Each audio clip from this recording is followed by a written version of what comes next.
Hier, je sortis le kayak qui est sur une remorque. Quand je suis rentré chez moi, j'ai décroché la remorque et j'ai tout rangé. Ce matin, je me suis réveillé tôt, car j'avais un rendez-vous chez le médecin. C'était mon bilan de santé semestriel. Et j'ai eu l'occasion de dessiner une horloge à nouveau. Eh bien, quand il a été l'heure de partir, je ne trouvais mes clés nulle part. J'ai cherché partout dans la maison, dans le garage, sur le kayak, etc. Mais je n'ai pas eu de chance. Alors j'ai pris mon double des clés et je suis parti à mon rendez-vous. Quand je suis revenu, j'ai cherché partout à nouveau, mais toujours pas de chance. Alors je pense, eh bien peut-être que je les ai laissées sur le pare-choc du camion quand j'ai décroché la remorque, et elles sont probablement quelque part dans la rue. Je me mets sur mon vélo et je descends la route en regardant de tous mes yeux. Très vite, après quelques centaines de mètres, je vois un porte-clés familier sur le bord du trottoir. Mais il n'y a pas de clé attachée. Qu'est-ce que c'est que ça? Donc après une autre demi-heure de recherche, je les ai enfin trouvées sur la route, un peu plus loin vers la maison. Je suis passé juste à côté en vélo. Eh bien, quelques clés sont cassées. Mais la vraie annoyance, c'était que la clé de mon camion n'était pas avec les autres. On ne sait pas combien de gens ont roulé dessus. Ma clé de maison, la clé du garage, etc. étaient tout en tas. Deux clés et le porte-clés était cassé. La clé du camion n'était pas dans le coin. Donc j'ai commencé à chercher à nouveau. Finalement, je suis retourné à la maison pour prendre mon gros aimant sur un bâton pour voir si je pouvais le sortir de l'herbe. Pendant que je fais ça, je vois un long truc brillant au milieu de la route. Attendez une minute, est-ce que c'est possible? Youpi, c'était ça. La partie en plastique que vous saisissez était toute cassée, juste une longue glaie fine. Mais ça marche encore. Merci de votre attention sur cette question. En résumé, j'étais un imbécile et j'ai laissé mes clés sur le pare-choc du camion après avoir décroché la remorque. Je suis parti le lendemain matin avec mon double des clés et elles sont tombées sur la route. Ça m'a pris 1 heure pour les trouver. Ouais.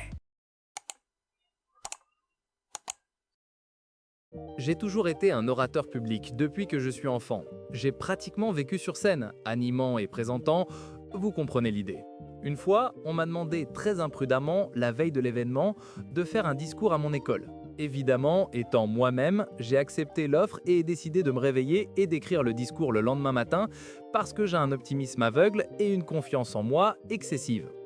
Alors que je révisais mon discours en coulisses sur une feuille de papier, qui était écrite à la main parce que mon cul était trop stupide pour l'écrire au lieu de taper et l'imprimer comme une personne normale.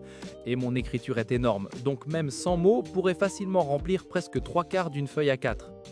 Un professeur a vu combien mon texte était long et je pouvais dire de ma vision périphérique, elle était horrifiée. Elle est venue vers moi et elle m'a dit « Tu devrais vraiment le raccourcir un peu, comme 5 minutes avant le discours ». Maintenant, la règle numéro 1 avant de donner un discours est que vous avez besoin d'au moins 30 minutes de paix et de silence. Sa remarque m'a fait complètement perdre le fil de mes pensées. J'ai essayé de me rappeler tout et j'ai pu le faire.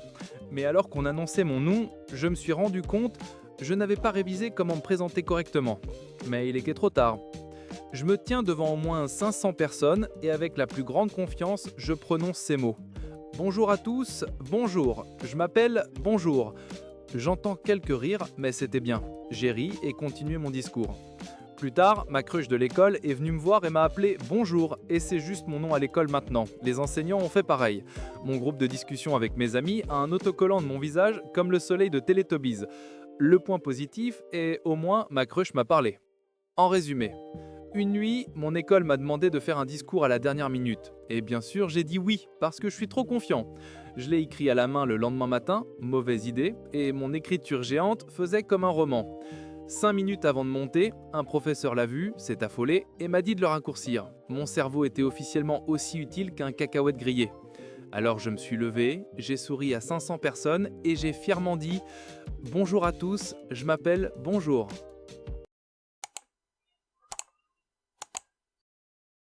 C'est l'erreur que je ne me pardonnerai jamais. Cela s'est produit il y a 6 mois, mais je me réveille en y pensant chaque jour que Dieu fait. Mon chien, Lancelot, était un Golden Retriever, mon meilleur ami absolu pendant 14 ans. Dans sa dernière année, il s'est affaibli, mais ses yeux s'illuminaient toujours lorsque je prenais sa laisse. Ce dimanche soir, nous devions faire notre boucle régulière autour du parc. Mais la météo était épouvantable, un vent glacial mordant et une pluie persistante. J'ai regardé Lancelot qui peinait déjà sur ses pattes et j'ai décidé que je lui ferais une faveur. Je me suis dit, pourquoi le faire souffrir dans cet air humide? Demain sera ensoleillé et nous irons pour une longue et vraie promenade. J'ai annulé sa sortie, l'ai emmené pour un rapide voyage d'affaires dans le jardin et les serré très fort. J'étais convaincu d'être intelligent. J'étais un imbécile qui croyait en demain. Mais demain ne viendra jamais. Le lundi matin, son état s'est considérablement détérioré et il ne pouvait même plus se tenir debout. Nous avons foncé chez le vétérinaire et je savais déjà le verdict. À la clinique, en le tenant pendant qu'il s'en allait, je n'ai pu penser qu'à ce misérable soir.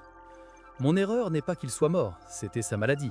Ma connerie, c'est que je lui ai volé sa dernière chance de sentir l'herbe sous ses pattes et une ultime opportunité de sentir le monde. J'étais trop logique et trop lâche pour l'emmener lors de cette dernière promenade. Maintenant, je rentre dans un appartement vide. Je peux encore sentir son odeur sur le vieux canapé. Et je ne cesserai jamais de me regretter de ne pas avoir enfilé ce fichu manteau de pluie et lui avoir accordé ces 15 dernières minutes. En résumé, mon chien de 14 ans, Lancelot, n'avait moins d'une journée à vivre. Et j'ai annulé sa dernière promenade à cause du mauvais temps, pensant que demain serait mieux. Mais demain ne viendra jamais. Je ne me pardonnerai jamais d'avoir manqué cette ultime chance de lui dire un véritable au revoir. Donc, je voulais juste réparer mon tue-moustique électronique aujourd'hui. Rien de nouveau. Je m'amuse avec des appareils à haute tension, basse tension, littéralement tout ce qui concerne l'électronique depuis environ 10 ans. D'habitude, ça se passe bien. Cette fois, la batterie du tue-moustique était devenue faible. Il ne pouvait plus tuer les moustiques correctement. J'ai alors décidé de le moderniser, en remplaçant la vieille batterie au plomb de faible capacité par une cellule au lithium-ion et un module de charge TP4506, un dispositif rechargeable moderne, en somme. Tout se passait à merveille. J'ai ouvert le boîtier, retiré les vis et oui, je faisais tout cela avec le tue-moustique posé sur mes genoux, une erreur de débutant numéro 1. Pour vous donner un peu de contexte, les tue-moustiques électroniques ont un condensateur à haute tension qui stocke la charge provenant d'un circuit élevateur, la partie qui électrocute le moustique lorsqu'il touche la grille. Même lorsque le tue-moustique est éteint, ce condensateur peut encore stocker une quantité létale de charge, des centaines de volts.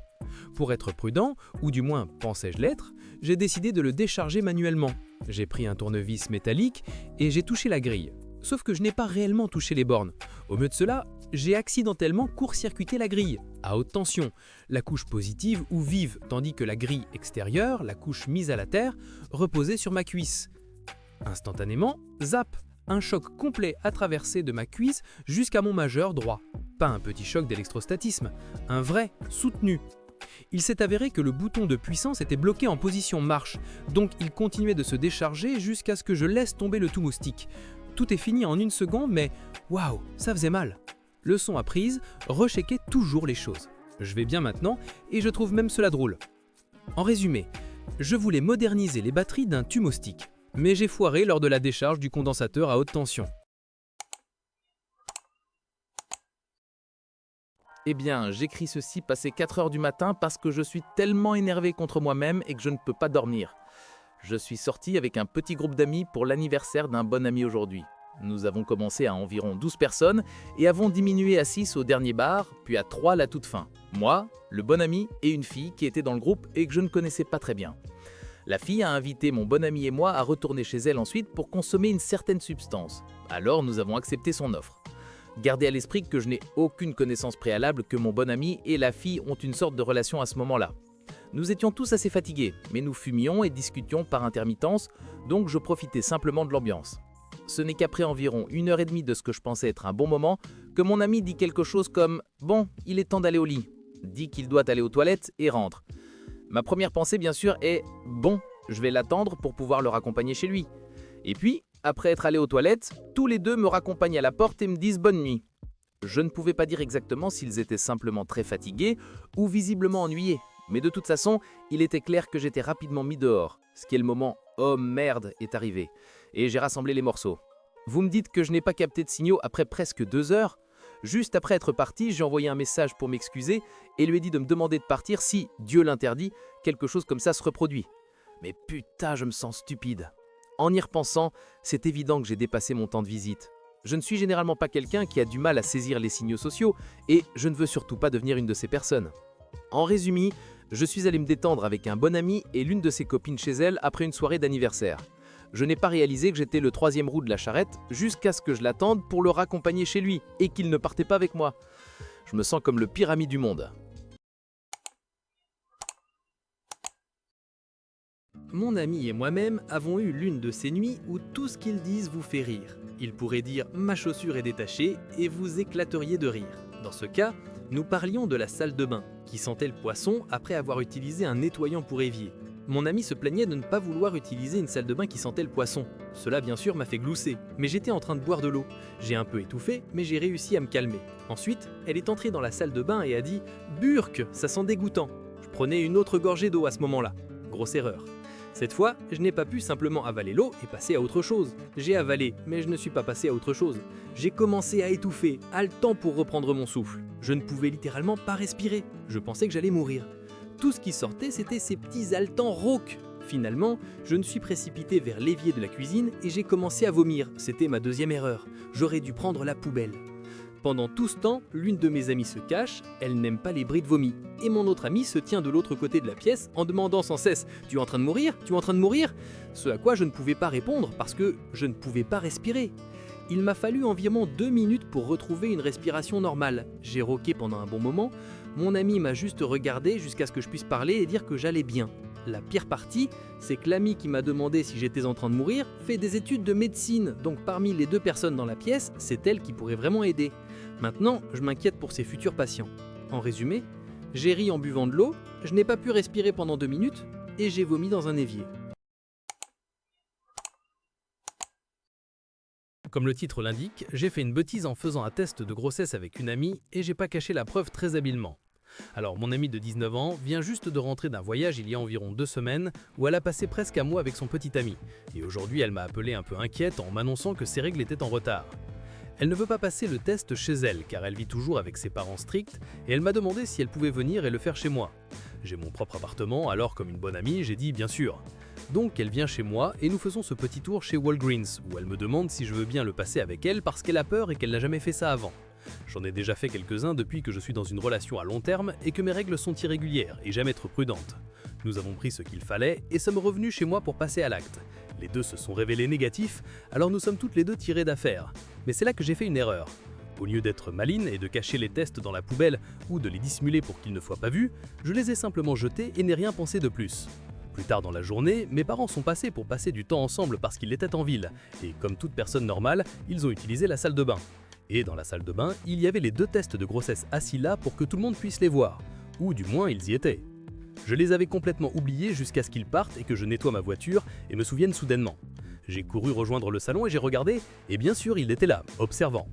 Maintenant, je ne peux pas affirmer qu'ils ne les ont pas vus, mais j'espère vraiment qu'ils ne l'ont pas fait, car je ne veux pas avoir cette conversation gênante. Oui, mon compagnon est au courant pour les tests de grossesse et ne s'en soucie pas vraiment, mais il trouve hilarant que mes parents aient probablement vu des tests de grossesse dans la poubelle de leur fille. Pour résumer, ma copine et moi avons fait des tests de grossesse et au lieu de les cacher, je les délaissés sur le dessus de la poubelle et mes parents sont venus et ont probablement vu les tests. Donc, j'habite dans un appartement dont les murs sont si fins que je peux entendre la télévision, les appels téléphoniques et malheureusement le perroquet de mon voisin. Ce perroquet, un animal très beau, mais qui me donne envie de m'arracher les cheveux et de faire des choses dont je ne suis pas fier d'avouer. Disons simplement qu'il est devenu ma sonnerie de réveil matinal depuis quelques mois. Il y a environ 2 semaines, j'ai commencé à imiter ses sons. Il croissait, je croissais. Il sifflait, je sifflais en retour. Nous avons développé une petite routine, un peu comme des colocataires lointains et en colère qui communiquent par des cris d'oiseaux. Parfois, je l'initiais même, comme quand je cuisinais. J'avais des éclats de voix à la tourette et je me mettais à croisser bruyamment. Je sais que c'est étrange, lol. Hier, ma voisine a frappé à ma porte avec une expression vraiment bizarre sur le visage. Apparemment, depuis que j'ai commencé notre dialogue d'oiseaux, son perroquet est devenu obsédé par moi. Je suppose que je n'étais tout simplement pas d'humeur à parler avec un oiseau ces derniers jours et suis resté silencieux. Elle a dit qu'il allait et venait en hurlant quand je ne répondais plus. Elle m'a même montré une vidéo, ce fut une expérience vraiment gênante. Elle a précisé qu'il avait autrefois un ami perroquet qui est mort il y a des années et qu'elle pense qu'il cherche un certain compagnon de perchoir. Bref, elle m'a demandé de faire quelques bruits d'oiseaux tandis qu'elle donnait une friandise à son perroquet pour voir s'il mangeait. Je me suis exécuté à contre-cœur, me sentant bien sûr humilié, mais j'ai vite constaté que le petit enfoiré se mettait à manger et à jouer. Longue histoire courte, je suis devenu l'objet de l'affection d'un perroquet et ma voisine m'a demandé de parler avec lui quelques minutes par jour, allant jusqu'à me proposer des horaires préférentiels si j'étais chez moi. Je me suis vite retrouvé dans une relation à distance avec un oiseau. Pour résumer, j'ai imité le perroquet de ma voisine et j'ai fini par devenir son âme sœur. MG.